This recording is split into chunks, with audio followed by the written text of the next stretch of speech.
How to dress like a millionaire without spending a fortune. The first thing to point out, which is very important, is your goal shouldn't be to look like a millionaire or to dress like a millionaire. Your goal should be to be a millionaire. We don't promote in our company, LGFG Fashion House, to dress like a millionaire. We certainly promote the values and the high income habits and the daily discipline and the fundamental attitude in order to become a millionaire or more.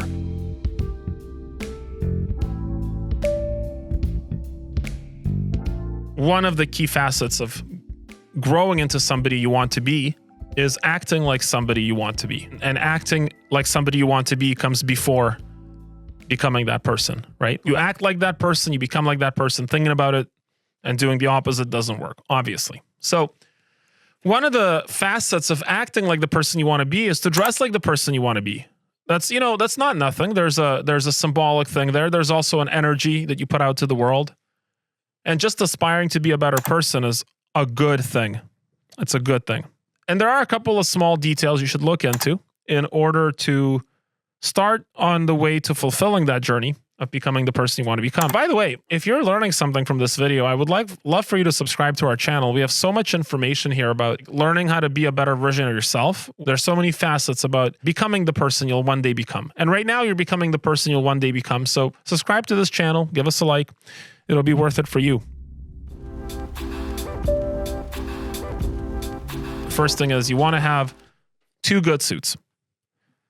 Don't skimp out on a cheap suit that's going to lose its shape, that's going to not fit right. Spend a couple of $100 extra. Save it up. Spend a couple $100 extra and get that suit that looks better on you. And your first 2 suits should be a solid navy and a solid charcoal. Having a couple of well-tailored suits, it's going to go a long way in helping you to build the confidence, the image, and to attract the right energy to take that first step towards the aspirational life for which you're going to work very hard to achieve. And that's good. That's a good thing. Pursuing your potential is a good thing. I'm holding a sheet here that says you don't need to worry about your shirt. That's not true. You need to worry about your shirt too. Get a couple of solid blues, get a couple of whites and a purple or a pink. Just so that you have a full look, and then complete that with a good pair of shoes. You can start with a good brogued Oxford or even a single monk strap. That's something a little bit more formal to wear with your suit. You probably want to, if you have a navy and a charcoal suit, go with brown shoes. You're fine with brown. Black shoes are more formal. They're more for black tie events. You don't need to worry about that right now. Get a solid charcoal, solid navy. A nice pair of brown shoes that you're proud to shine up. Don't wear them every day. If you are finding yourself wearing a suit more frequently, get a couple pairs of shoes so you can rotate them. It'll just considerably extend the life of the shoes. And then I see a lot of guys making this mistake. They go out and buy a Rolex. It's such a, look, it's fine, but it's kind of a dumb thing to do because, look, if you're 22 and you're wearing a Rolex, we know that you're a faker, okay? We know you're trying to flash status, or you get a fake Rolex, which is even dumber because that, at least the Rolex will hold value. The fake Rolex just not going to hold value, just wasting your money. So don't try to pretend to have status. Just dress like the person you want to be. That's so much better than pretending to have status, right?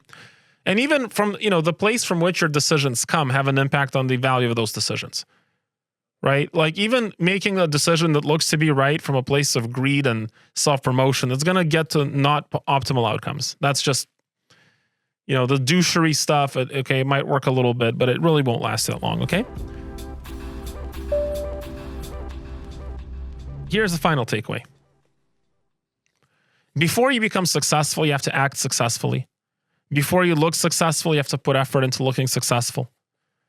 So these small things that they don't necessarily represent your status today, and they shouldn't, but they should represent the aspiration for which you are pursuing.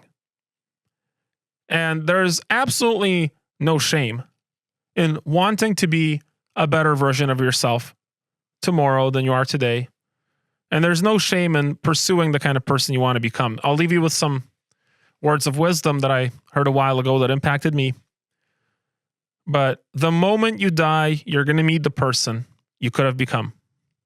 So make sure that you're striving to be the kind of person that when you meet yourself upon your final moments, that you're meeting a version of yourself that represents the person you are, that you're proud of who you've become. Don't meet a person that is so much better than you that you wish that you would have tried a little harder. Don't leave any potential on the table. Give it a home run swing, man. Drop a comment and let us know what wardrobe item works for you to help you feel like you're fulfilling your potential.